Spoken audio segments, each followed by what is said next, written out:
Hey y'all, hey, welcome back to my channel. It is Christian here. You're tuned in for more of my 2 cents. If you are new to the channel, then welcome. Thank you so much for coming by today. I was gonna say for coming back, but y'all new, so y'all ain't been here before, okay? But if you are a returning to center, then thank you so much for coming back. I appreciate you guys so much, and I'm glad that you all are here. If you have not subscribed to the channel already, hopefully you will do so. You'll subscribe and become a part of my 2 cents crew, because we got more than 2 cents over here now, okay? But we still operating on a budget. We keeping our cents, up to ourselves. We're keeping our cents to ourselves, and we're making sure that we only spend them where they need to be, okay? So that we can keep our peace intact and preserve our energy. Today's topic will be another good one that I think will definitely help somebody on their self-assessment, self-improvement, self-development journey. Because again, this is the season of life that I'm in, and so as I'm, getting these downloads and going through some of these lessons myself, I am excited to be able to share that here with you all. The videos won't be as long as some of my other ones on, spiritual or religious topics, but this will be a section all of its own, like its own kind of series, if you will. So you'll notice that the thumbnails are different, and I need to start making playlists too, so that you guys know the difference between religious spiritual content and then self-development, improvement and assessment content. So you guys can just binge listen to the videos as you feel free to do so. I love that. I love that for sure. So today's topic is going to be a good one because I am sure you guys have all seen or heard this quote before. When people sleep on you, let not let them. I'm sorry. When that's my other video, let me really back. When people sleep on you, tuck them in. That's the book I'm gonna be coming to y'all from today. Okay, it's not the book of Revelation, it ain't Galatians, it ain't Matthew, Mark, Luke, or John. None of them. It is going to be the book of when people sleep on you, tuck them in. And you may be like, Christian, what are you talking about? Well, today I'm going to share 2 stories with you guys, where I realized and I learned some really important, valuable lessons. And every lesson that we have in life, it is truly meant to help you navigate a future experience. I'm a believer in that. I don't think any of us deal with or exposed to or experience certain things that will not prepare us for something else in the future, defend us against something in the future, or give us the tools or the resources that we need to make it through something else in the future or help somebody else. And so I have had a lot of lessons, especially in personal relationships, where I've learned so much so soon, and it has really helped to build the character of the person that I am today, and how I engage with people, and how, I either allow or revoke or deny access to my persons, because I just have to protect. Like I am my first priority to protect at all times. And then after that is my children. Okay, my husband is my husband. He can protect all of us in himself. I protect him too. Now let's be clear. But as an individual, our first objective in life is survival, and it is to be well, and it is to be whole, and it is to be happy, and it is to be confident and safe. And so we have to do that, but sometimes we aren't always given that tool, growing up. Depending on the environment you were raised in or the people who raised you, they probably did not do the best job of giving you the tools and the resources you needed to protect yourself, or speak up for yourself, or believe in yourself. And so a lot of us are unlearning certain toxic or traumatic value systems and belief systems of how we see ourselves and how we engage and how we show up in spaces with other people who may or may not know they have intentions of doing harm to you as an individual, where you will be consistently trying to rebuild from things that they've torn down in your life. And so this phrase, when people sleep on you, tuck them in, is so real for me, because I slept on myself for a long time.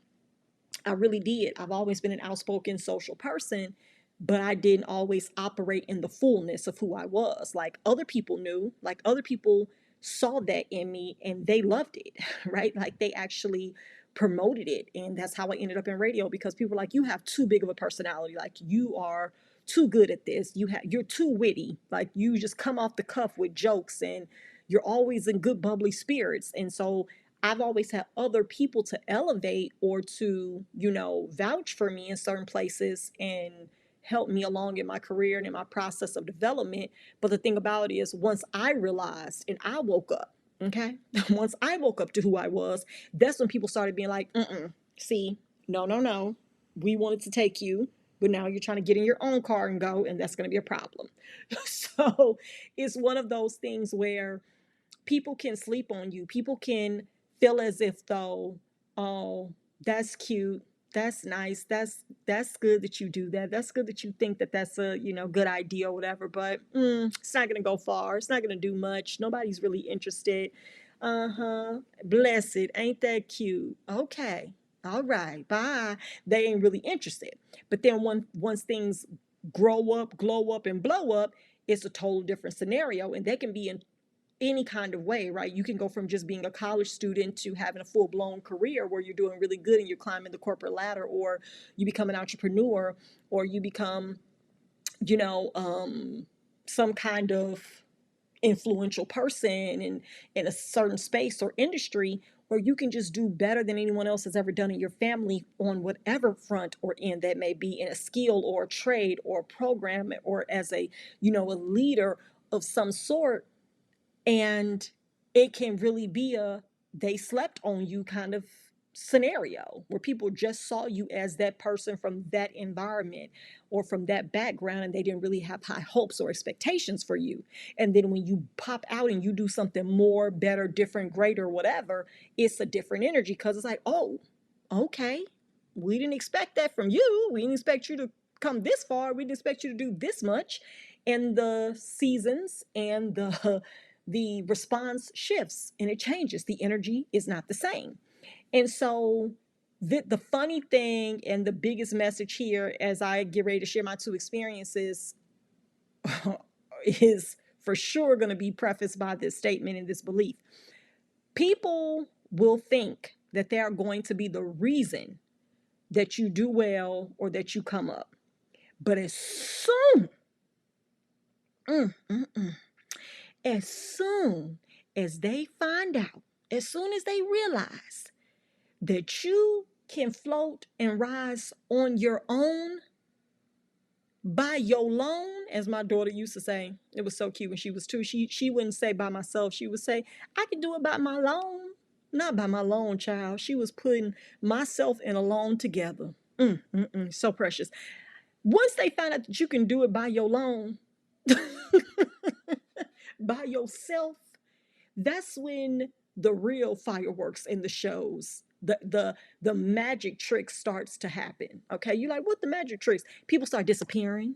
When people realize that they may make introductions for you or make referrals for you, but they can't actually be you to get you there and to keep you there. That's on your own merit, by your own character and your own ability. When people realize that they're not going to be the life vest and you out here doing the whole Michael Phelps on it ass, when they realize that part, that's when they want to start Houdiniing out here. That's when things switch up and it gets a little, little sticky in the streets. It get different. And it's funny because I had never really had this happen to me. So I've had two occasions of being ghosted by people. And it's funny because it was at the pinnacles of success that this happened. And this is in my notes for later on in the video, but I'm going to say it now. So some people say, I've heard my husband say it several times, like, you really know who's for you. Like, you learn who your true friends are, who really for you when you move. Because he ain't never lied. We've moved, what, 1, 2, 3. We've moved 3 times in our lives, in our marriage. And every time, it's been very few people who have ever helped us move. People say they're going to help you move. Oh yeah, I'll be there, I'll do whatever.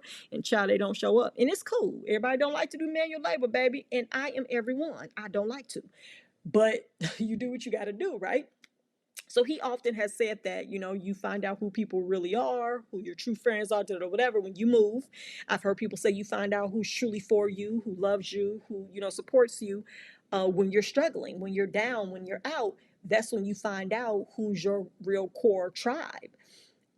But I want to say on today, okay, that you find out who's really for you, who really F with you, who really, okay, who really in your life and about that life when you're doing good. Mm-hmm. Yes, because you want to know the sick thing about social media at this junction. The sick thing, but the most revealing thing about social media is that, and I think we all know this to be true, when somebody posts nice, good things on a regular basis, so, kind, happy things, or just regular posts, crickets.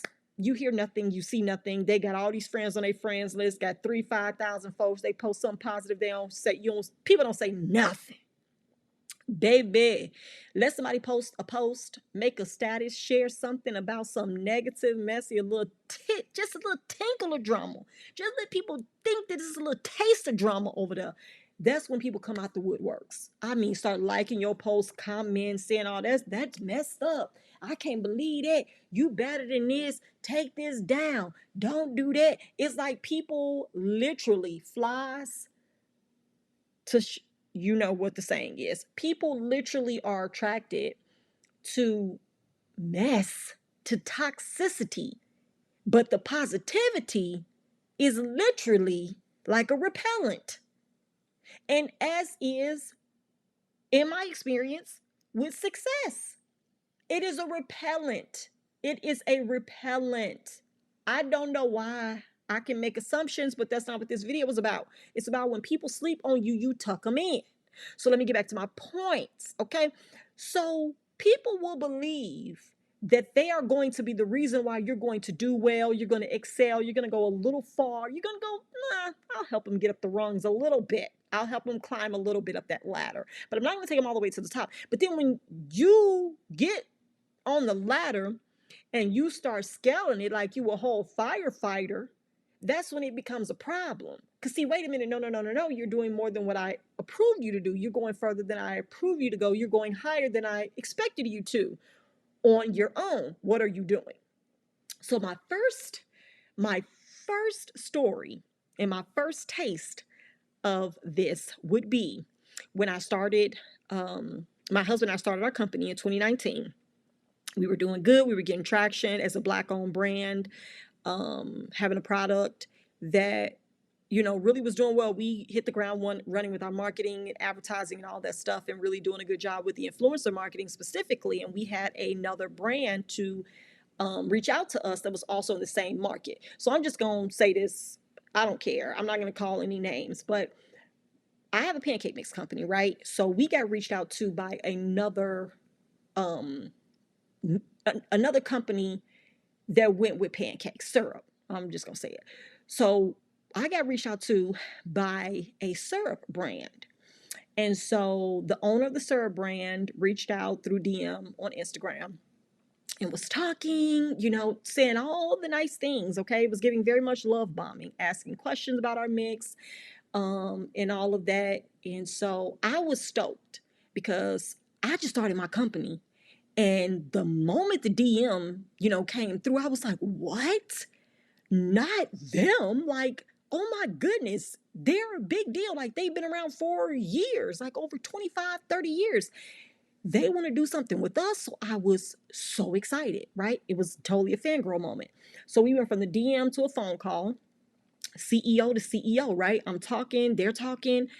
They're giving all of these great ideas of how we can collaborate and work together and how the culture would love it and love to see us working together, blah, blah, blah, all of this stuff. Talking about mentoring me. I wasn't talking about this. They were saying these things to me that they wanted to mentor me, tell me about retail, help me get into retail, help me navigate that space, all of that. And so I was just like, yes, whatever, like whatever knowledge, resources, information you want to share, I'm here for. Whatever kind of collaboration giveaway, whatever you want to do, share posts, go live together. I am here for it because I truly believe that we can do something together that would be amazing for the culture. Y'all, okay, so the conversation goes, we're going to exchange products. They send me their address, I send them mine. I'm going to send you some of my syrup, you send me some of your pancake mix. We're going to do something together, blah blah whatever. I was like, okay, cool. I did my part. I sent whatever they asked for, I sent it to them. Okay, free product, you got it. You want 6 bags, not say less. Okay, I got this. I'm getting this out to you. So, and get, mind you, I don't know this company or these people personally. They reached out to us, to me. And a couple of weeks went by and nothing in the mail from them. Didn't receive anything in the mail from them. They said they were going to send their serves to us, and then we send our mixes to them, and then that way, blah, blah, blah, whatever, we would do something joint collaboration online. Post their stuff, they post our stuff. That didn't happen. And so I reached back out through DM and I was like, hey, just wanted to check back about those products. I never got them, and I wanted to make sure you got ours. They sent back a picture of ours and was like, yes, we received them. Thank you so much, blah, blah, whatever. And your stuff is going out in the mail today. Okay, that's 2 weeks later, but cool. Get to the end of the story, right? They never ended up sending us any of their products. They actually ended up ghosting us. The person, the CEO did. I'm saying they so that I don't give away who it is. But they ended up ghosting us and not being unresponsive to any, follow-up communication. And a year and a half would go by, and not a year and a half, I'm sorry, not a year and a half, a couple of months would go by, and we were getting more and more exposure. We were getting more opportunities for us, and we were pretty much we were blowing up. Like, we were doing really good. And it came to our attention by way of a customer, because customers were buying our pancake mix in their syrup. We didn't have syrup at the time in our company, but customers were buying their pancake mix in our syrup. And so people were posting our stuff together. Like, they would post our products side by side or whatever. And so we were cool. Like, we didn't mind. I wasn't angry or anything like that. But come to find out, customers started reaching out to that brand and to us to do a collaboration together. Customers like, you guys should definitely do something together. We would love to see it. We were so supported. Well, the brand ended up telling the customers that were reaching out to them, we can't work with them because they're not in major retail like us. We don't work with people who aren't, pretty much on our level, right? Okay, that was a red flag for me once it came back to me via a customer, because I was like, this is so embarrassing. Why would a brand say this to a customer? Like, this is not okay to like say stuff like that. Well, little did I know, pretty much this is only something I could assume, but that was the sentiment and the attitude about our brand and working with us. That was an aversion for them working with us. And it was so out of left field, and it just made me feel so bad for them as a brand, because I'm like, this is just crazy. You shouldn't be doing this. And I let that slide. I ain't say nothing. I didn't tell the customer about our experience with them or anything like that. And as time would go on, there would be, nothing else. Wouldn't hear anything else about them. Wouldn't hear anything else from them. And the end of 2020, we launched our first syrup, our first syrups. So we went a whole year without having syrup as a part of our company. And then finally I developed a recipe where I was like, okay, I'm ready. I feel confident after doing R&D, research and development, after doing the R&D process for, a while. I was like, I think I'm confident in us presenting a syrup to the, public, and it being something different than anything else that's on the market. And so we started our promotion of that.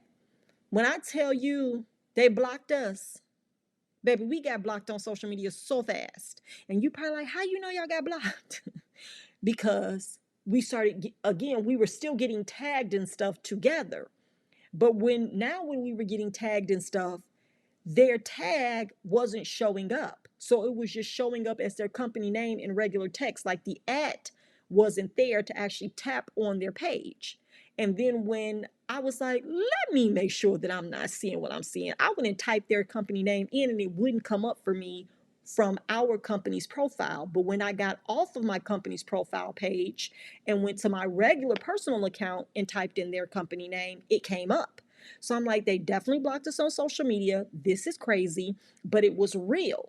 It was real. We had not been in the game that long. They had been in the game for over 30 years. Here we were, newcomers coming in. They obviously thought they were going to try to extend some leverage or come up, to us, and we were going to just take it, and they were going to A, do what they wanted to do, or B, get our recipe and try to break it down. I still don't know to this day what they did with our mix, but let's just call it a wash, right?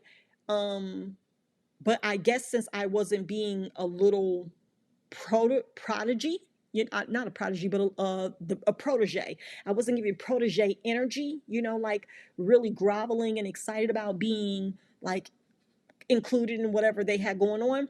It was a problem. Like, we can collaborate, but I'm still going to do what I'm doing. Like, I'm not going to cut off parts of my growth and development just so you and I can be in a relationship. I'm not going to say, oh no, our brand will never grow and excel and have more. I'm going to still have syrup if I want to, because just because you have it doesn't mean I can do it, because that's a natural part of growth and development for the industry that we're in. Expansion is what you do. Scale is scaling is the blueprint for longevity in any market. So I understood that, and we had a course of action and a proper plan. However, when they saw that, that became problematic for them, even though it was a whole year later. So blocking us was easier, right? Blocking was easier than actually doing the work to develop relationship and to partner. But that again goes back to the statement of, when people sleep on you, tuck them in. Like, I don't know what you thought this was about to be, but it wasn't giving that. And then it's funny because the first retailer we landed in, we were on the same exact shelf as them, which I found so hilarious, because I'm like, dang, you told them customers last year, and they don't know that I know that they told the customers this, but you told customers in the DM that you couldn't work with us. You couldn't go live with us. You couldn't talk to us on social media because we weren't in retail. And then our first retail account in 186 stores, we end up on the same shelves as you. Ain't that something? So I just feel like, tucking people in is a specialty.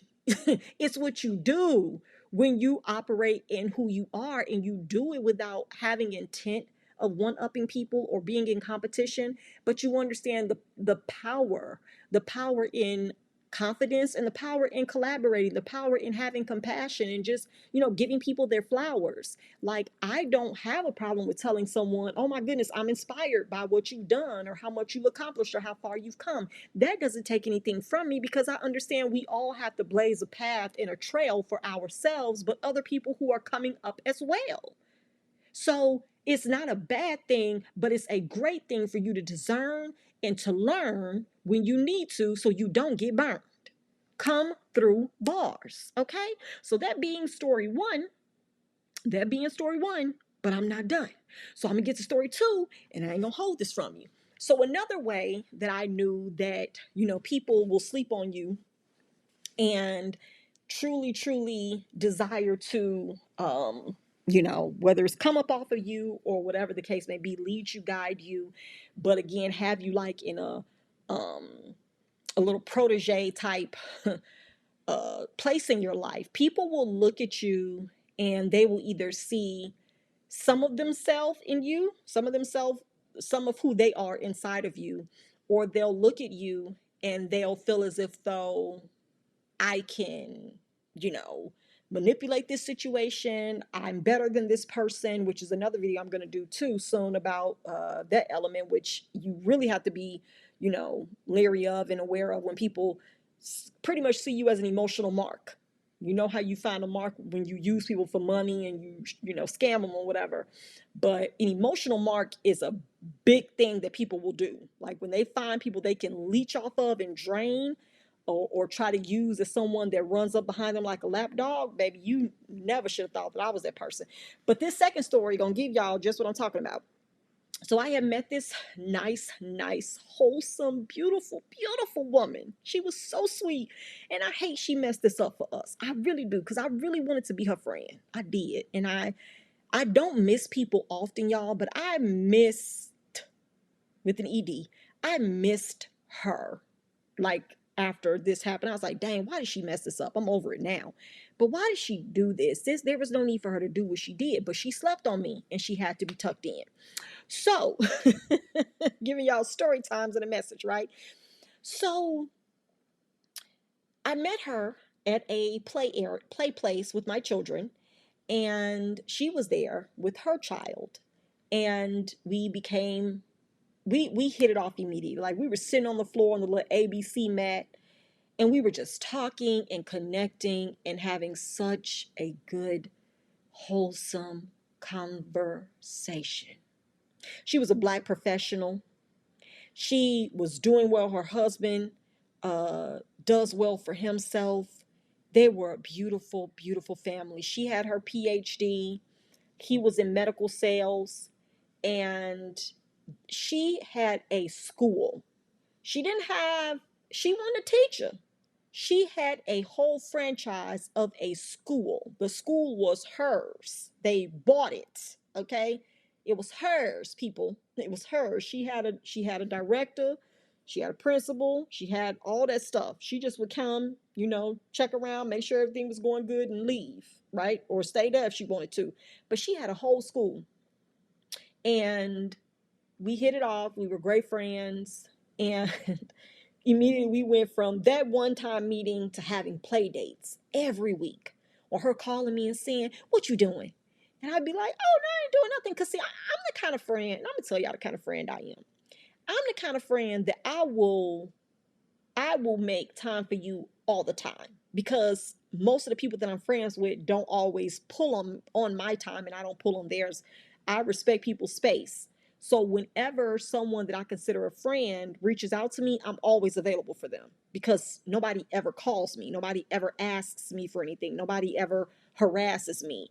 Everyone in my life has clear-cut boundaries, and we all respect each other's. So when we do reach out or talk to each other, it's like picking back up where we left off. Girl, what you want? Oh, okay, you call me. I know it's something, right? Let's talk right now. Like, yes, I'm available. It's never a, hey, let me hit you back. No, I'm not available right now. I'm always available for my friends because I don't have a lot of them. So with her, it was like that. I loved when she would reach out to me, because I also have this thing personally where I feel like I I don't like feeling like I'm a bother, so I just wait for other people to reach out. But whenever you reach out, I'm never gonna turn you down, right? I'm that way. Where I don't like to feel like, oh, if I'm bothering you, like if I called you, what you doing? Is this a good time for you? That's me.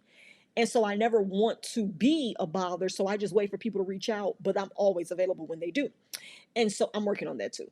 But that was how it worked for us, because I'm like, well, she has a school. And at the time, I didn't have a business. I was a stay at home mom full time, just me and my son, CJ, right? Just me and a 3-year-old all around Texas. If I had gas money and a debit card, baby, I was outside. Okay. I am a professional DFW driver. I am better in the Texas streets than my husband, because I was all over the Metroplex when we first moved here. So we started meeting like every week for, play dates, to go out to lunch, to go out to brunch together. My husband would go to work. I would get CJ dressed and be like, "Ooh, we finna go meet sis." I ain't gonna say her name. We finna go meet sis. Go eat, go play, or whatever. When I got pregnant again with our second daughter, she was there through the whole process. Like, it was a beautiful experience. It's bananas, because it's like, dang, why did you do this? And so anyway, all of this transpired and happened, and I'm feeling confident and cool and calm, because I'm confident in who I am and what I have is in a family. And you can look at people's life and you can assume that they're happy because of the things you see them with, but that doesn't mean that they're happy because you see those things. It can be other things that they're internally processing that is misery. And so I just assumed she was doing well because she had the beautiful home, she had the family, she had the job, not the job, she had the career and the business and all of the things. And I was good with my life. Like, I loved my life. I was confident, I was secure. My husband was working, and I was just frolicking in the streets, right? And so the tide would turn. The seasons turned, right? The seasons turned. Say it out loud. The seasons turned. I went from being the stay-at-home wife and mother to now launching a business, which is now, where it is. She switched her role in life and wanted to sell her school. She wanted to sell her school. She wanted to be less busy. She said it was extremely stressful and she didn't want to do it anymore. So now I'm like, oh my goodness. But again, being a supportive friend, I'm like, do whatever, you feel is best for you. Like, I wasn't one of those kind of girls like, yes, girl, because this is the life. Let your husband take care of you. You live a soft life. It wasn't none of that. We were super mature women, so I wasn't ever trying to tell somebody else not to, pursue or to still have or maintain their lifestyle and their family setup and dynamic or whatever. But I was there for her, and it was just like it was a real thing that she was trying to process, removing herself from. Like, she no longer wanted to own the school and run the school because of the stress and the pressure. She wanted to really just take a breather and not have that pressure on her and not be performative. And so I was there to support her through that shift. And so they sold their school and she was chill. They, were expecting their second child, and I was a part of that journey with her, taking her food, because I'm the kind of friend that'll feed you. Well, I used to be. I don't feed people no more because they act up once they eat my food, so I don't feed folks no more. But it's a fact that be happening. I got the Carfax to show. Every time I fed a friend, we fell out, so I don't feed people no more. Ask Jesus to lift the 5 fish and the loaves, because you ain't gonna get it from my stove. Um, but what I do know is that what I remember, I started the company, told her about it. She gave me some of the best advice sitting in a place called Cheeky Monkeys, a kids indoor play area. I'm sitting there with a like a portfolio folder binder leather, write notes, right? Like, she's just pouring in all of this great information as a business person and an entrepreneur, telling me, what I need to do. Make sure you got this in order. Make sure you do that, Christian. Make sure you get everything, every certification, you get every inspection, everything, because you don't want nobody to be to come in there and shut you down or use anything, for you not to be able to move forward, because people will do that. They'll wait till you get good and set up and then they'll call the folks on you, whatever. And she did that. Like, she gave me so much good wisdom. And I'll never forget the words that she told me. She said, since we've been friends, girl, you've done a lot of things.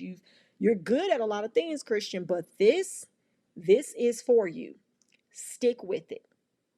She said, that's all I'm gonna say. Stick with this.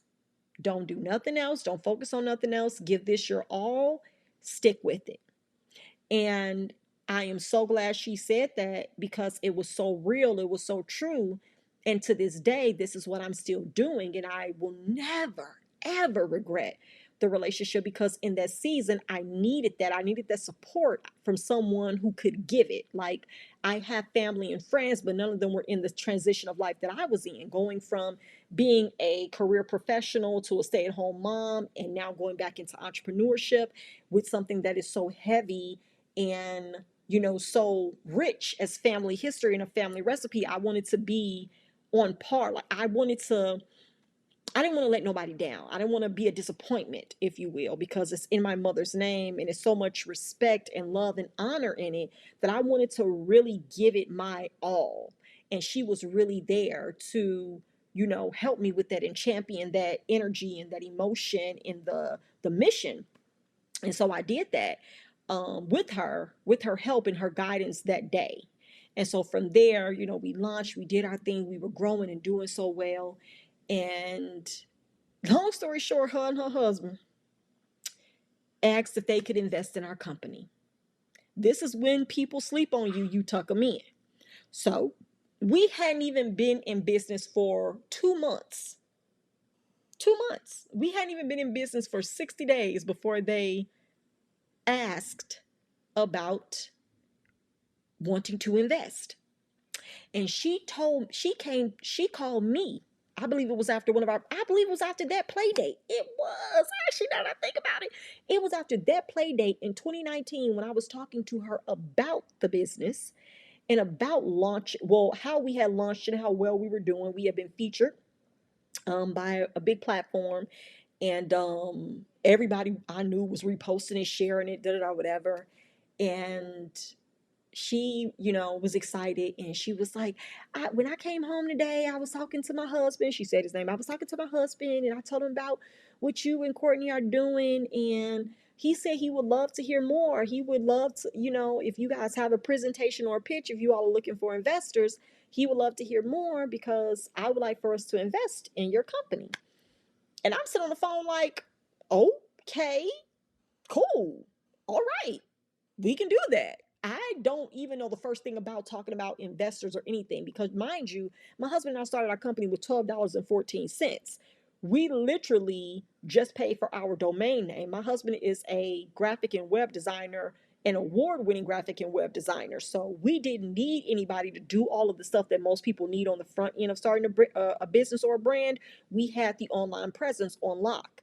And then we had the strategy and the marketing of power and knowledge to go ahead and start, the business side before actually having to invest in inventory. So anyway, that's a totally different child. We're not here for a TED talk. But we had secured the bag. Okay. We were doing well in just those 2 months of being in business. So we hadn't thought about needing investors at all. But we was excited, somebody's talking about investing in you and giving you money. Let's entertain it. Let's talk about it. Let's do it. We've been watching Shark Tank for all these years. And so now an opportunity is here. And they had the coin. Okay. They really did. So they came over to the house, watch the pitch. Well, Courtney took them through the pitch deck presentation. We always do everything in excellence, so it was nothing shoddy over here. Okay, there was nothing shoddy. There was no hook by crook. Everything was in line, in sync, and clear projection and trajectory of the company was plainly mapped out of what we were planning to do, what we were going to do, and how we were going to get there, and what the investment would what we would propose be invested, and what the return on that investment would be. And so after the pitch, I then made the product. I made the product. I got in the kitchen and I was flipping pancakes at about 6:30 p.m. Okay, because that's what I do. I give the people, and so I made the product. I made the pancakes. Both of them was just like sold. He was like, I've never tasted anything like, just like my husband. I've never tasted anything like this before. These are delicious. You all have something. You all are on to something, and I believe in you all, and I would love to invest in your company. And so we're like, okay, cool. So he made his proposal. Long story short, I didn't like the numbers. I didn't like what he proposed. It was not giving what it was supposed to give for the fact that we'd only been in business for 2 months. It was a very aggressive offer. And even as a beginning entrepreneur with a brand that was nothing like I'd ever done in business before, I'd had businesses before, but I never had a winner like this, and anything that I was as passionate about or believed in. But I knew that what he was proposing was going to take more from us in the long run than what the ROI would be for what he was giving. It didn't add up. Okay. Actually, let me just go ahead and put it out here, full disclosure. So he proposed that he invest $15,000 for 35% of our company. I'm going to say this again. 15K for 35% of our company. We just started 2 months ago. What is you talking about? It was never given $15,000 for 35%. Now stop it. Stop it. No. And so I knew at the time that I wasn't gonna go with it, but I, told him we'll talk it over. My husband and I would talk it over. And we did. My husband and I talked it over, and it was a no. And it was on Father's Day weekend. Actually, I'll never forget this. On Father's Day weekend, because they came over on a Friday. Father's Day was that Sunday. We called them back on that Saturday to tell them that we wanted to counter offer. So we did a counter offer. We were like 15,000 for I think we said 15%. I think we said 15,000 for 15%. Or 15,000 for 10% or something like that. Because you have to understand valuations and all of that matters. And what the industry and the market is doing and what it's projected to do, you have to be able to project your growth according to the status of what you're doing currently and what you can do in the future with all of the things. I won't go into it. And so he didn't like that. He didn't like that. That didn't work for him. which was not a problem. It wasn't a problem for us that he didn't want that offer because we didn't come to you for investment in the first place. Y'all came to us to invest in a company that we're doing just fine getting off the ground. And so, long story short, that was the first breakdown of the relationship because after we got that call, the four of us, she called me right back. And she was like, he just left to go get food. So I just wanted to call back and I just wanted to ask you what, like, why did you say no? Like, what would make you say no? And I told her, like, friendship aside from business, that's just not a good business deal for us right now. We haven't even been in business for 6 months. And so to give that kind of equity away in the beginning without really seeing the performance of our company and what we can make revenue wise is just not a wise decision for us to take on investors that top heavy, in the beginning, because you can't get that kind of equity back as you grow. You can't buy nobody out at 35%. Hell, they're going to be with you forever, ever. 5 or 10%, you can maneuver somebody out the way. You can buy them out down the line. But 35%, that's like a lot of shares for someone else that may want to give more money in the future. You can separate that across 2 different campaigns and raises. But anyway, I won't get into that. So I was just like, no, we just not gonna go with that. It's just not working for us. It's just not good for us. But it's okay. We're not bothered by it. We're totally fine. And we appreciate you all's interest and your offer.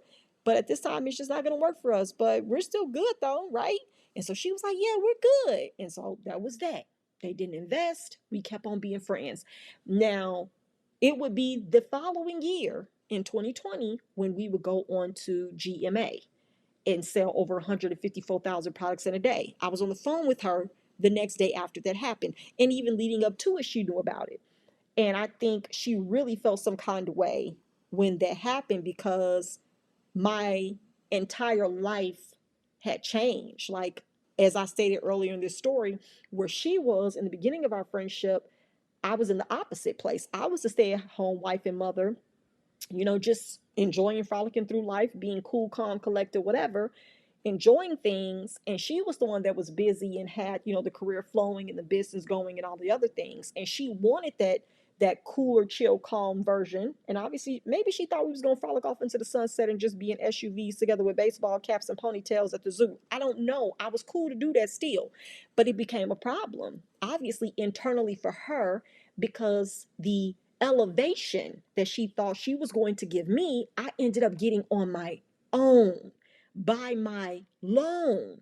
She thought that she was going to help me get to a certain place, and I ended up getting there anyway without that assistance, turning that down, having enough foresight and vision to say, no, I don't need to take that right now. I'm not going to just, I don't want to say settle, but I knew that I had something better and greater inside of me and ahead of me that I did need to settle for that right then because it seemed like something good in the moment. When I would turn around in less than 12 months and do, whoo, child, blow them out the water. Blow them out the water with no PR company, with no kind of marketing or advertising spend. Got an opportunity of a lifetime that changed me and my whole family's life and our whole company's, overall portfolio in and of itself. So had I taken that on, I would have had partners in a anchor, if you really will, that wouldn't have allowed me to leverage all of what we've been able to leverage since then.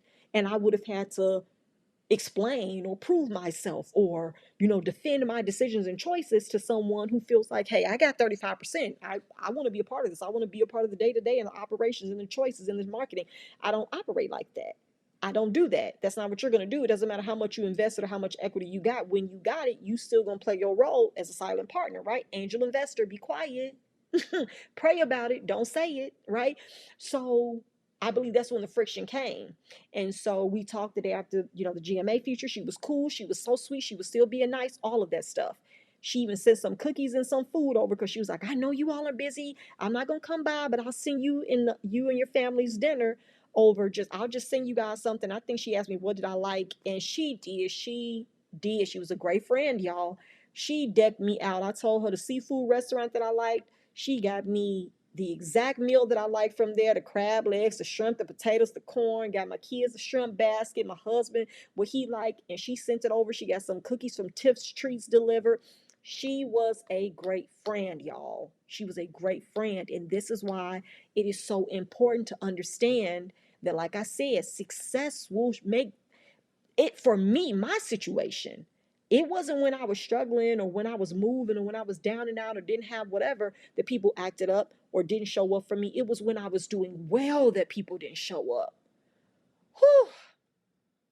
So I had to tuck them in because they would sleep. And so as we were getting ready to move into our first building, I wanted some t-shirts made because the day of our grand opening was going to be on National Pancake Day. And so she at the time started a t-shirt company, which I thought was the cutest thing ever. She was really good at it too, because she knew what she was doing. I'll say that. And so I ordered some shirts from her. She designed them. They were my brand colors. They were perfect. I paid her for them, didn't want no discount. And I was like, no, she tried to give them to me free. I was like, no, I am paying you for these shirts because this is business. Business is business. I want to support you just like you've been there for me. And so I did. I paid for them. She was not home that day, so she left them on her front porch, and I went and picked them up. And then when I got them, I texted her. I said, "Thank you so much for my shirts. They're beautiful. I love them." Da da da. Whatever. Well, actually, no, I didn't. I did not do that. I got them, but I was in a rush to meet my husband at the building to unlock it so he could unload the U-Haul. So I didn't get to text her when I picked the shirts up. She wasn't home. I got back in my truck, started driving, didn't think to text or whatever. And so I think it was later on that night she texted me. She was like, you haven't, do you like, she said, do you like the shirts because you hadn't said anything about them? And see, this was my first red flag. None of the other stuff was a red flag. She never changed after we said no to the investment. She never changed after the GMA feature and how things went well for us there. It was a damn t-shirt, y'all, that made me have to tuck her in. Do you hear me? It was a t-shirt that made me have to tuck her in. So she texted, she said, "Do you like the shirts? Because you didn't text me, but you didn't say anything about them. And I just was worried because I want to make sure, you're pleased." And I texted back and I said, "Oh my goodness, I am so sorry." And it's like 10:30, 11 o'clock at night. I'm still up there in my building. But I texted, I was like, "Oh my goodness, yes. I love the shirt." I actually sent her a voice memo. I was like, "I love the shirts. Please don't think I don't like them. I love them. I was just busy. I need to get back on the highway to let Courtney into the building, but I love them. You did a great job. I can't wait to wear them at the grand opening and for you to see me in them and take a picture or whatever." And she was like, "Okay, good. I was just worried." That's what she texted me back. And I said, "Okay, well, no, we good over here." And I said, "Have a good night. And I see you, see you later on the week." Y'all, y'all, after that, I sent out the invitations for the grand opening, and they were email invites, and you opened them. And anyway, I sent out the email invites. She never responded. She finally did maybe 2 days before the event, and she said she wouldn't be able to make it because she had a prior engagement. Now, she emailed that to me. She didn't text it to me. Now, I sent out the emails virtually because that was the format for the emails. They weren't in text format. It was a cool thing that happened when you opened the email. So it had to be sent through email. Now, as friends, best friends that I would consider her to be, I would have expected a text, right? If you can't make it. Now, you can say, "I got the email. Thank you so much, but I won't be able to make it, girl. But da-da-da, whatever. Send me pictures, da-da-da, whatever." She didn't do that. She emailed back to that and said, "Oh, I'm so sorry I won't be able to make it, but I pray y'all have a great time, da-da-da, whatever."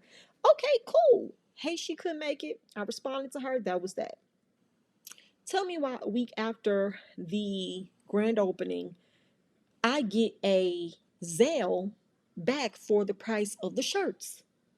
She sent me back the t-shirt money that for the shirts she printed me, y'all. She sent me back the shirts, the money for the shirts that she printed me. And I immediately was shocked. I was like, "Wait a minute, why am I getting this back? What is going on?" So I called her. She didn't answer. And then I sent a voice memo. And I said, "I don't know if it was an accident." I said, "But you just sent me back the money for the shirts and I don't want the money back." I said, "I love the shirts. We're good. Did you not see the pictures that I posted on social media and I tagged you in them?" Nothing. Crickets. She said nothing back, y'all. She ain't say nothing back. I then Zelled her the money back. Do y'all know it's the last time I talked to this woman? The last time I talked to her was through that voice memo because she never said nothing back to me. I Zelled her that money back so fast. Okay. And it was like $75 for 2 t-shirts. Do what y'all want to do with that information. But I Zelled her that money back. I ain't hear nothing back from her. I ain't say nothing back to her other than that. And I was just like, dang. I was literally left, and still to this day, I'm only left to assume that she was really hurt by the shirts, because nothing else before that was firing off as a problem in our relationship. We were good. And I think that that was one of those elements of, some people believe that they're going to be the reason that you succeed. And the moment they find out, they figure out, they notice, they recognize, or they see you're going to excel and do well with or without them, they cut themselves off from you. And that is what I want to leave you with. People will eliminate themselves. Let them. People will eliminate themselves from your life. Let them.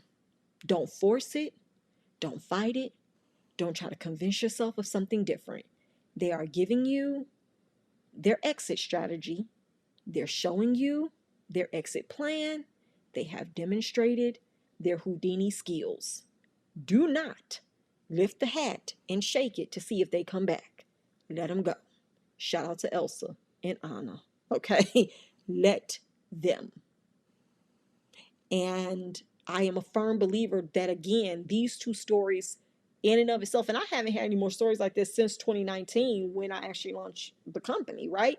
Because both of these instances happened in the same time span, like with the woman, with the person with the syrup.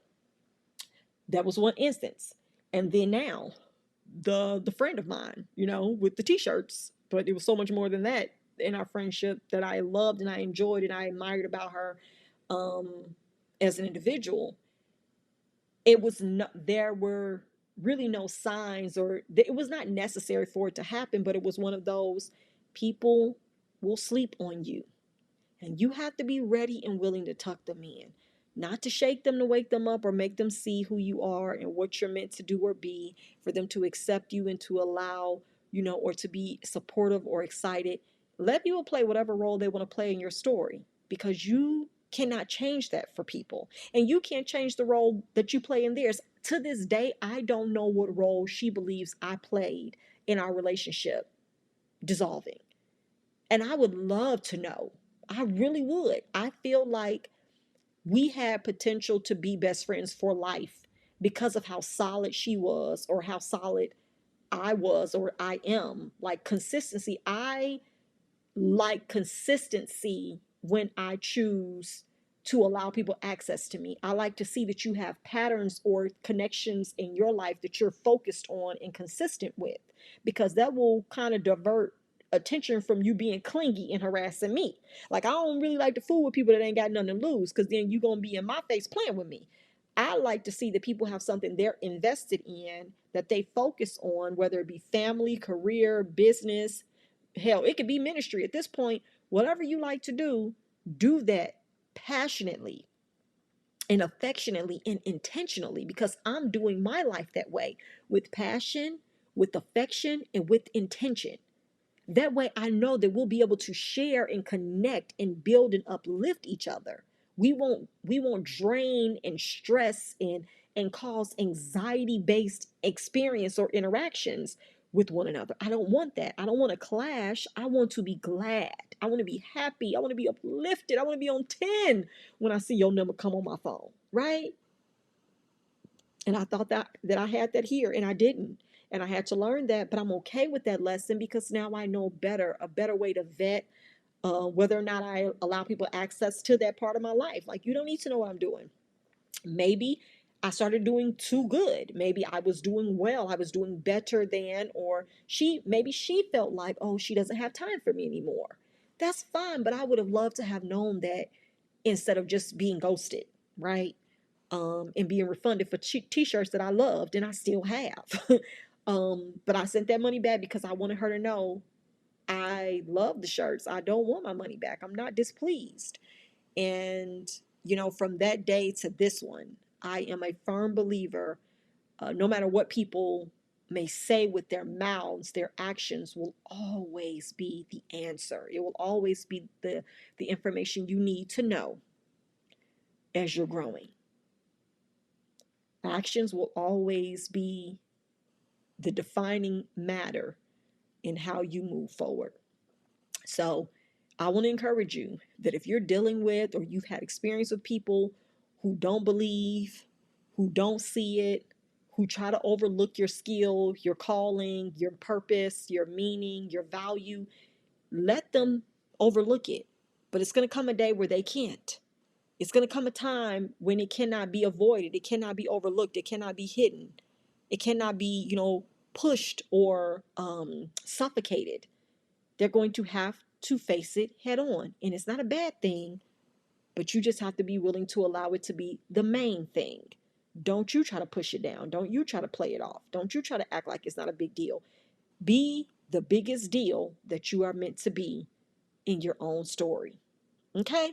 All right. Oh my God, this video is almost an hour, but I feel like it was necessary and needed. I planned for it to only be like 15 minutes, but y'all, it was giving story time goodness. I ain't gave story times in a minute, so I just gave y'all two, and I'm good with the details. So there's what you got, and that's my story for y'all, and I'm sticking to it. I've learned the lesson, and I hopefully this lesson will be a blessing for y'all. If you've enjoyed the video, drop down in the comment section below. Let me know, like it, and subscribe to the channel. I would love to add you to my 2 cents crew. Until next time, I'll catch y'all in the next video. Take care. Bye.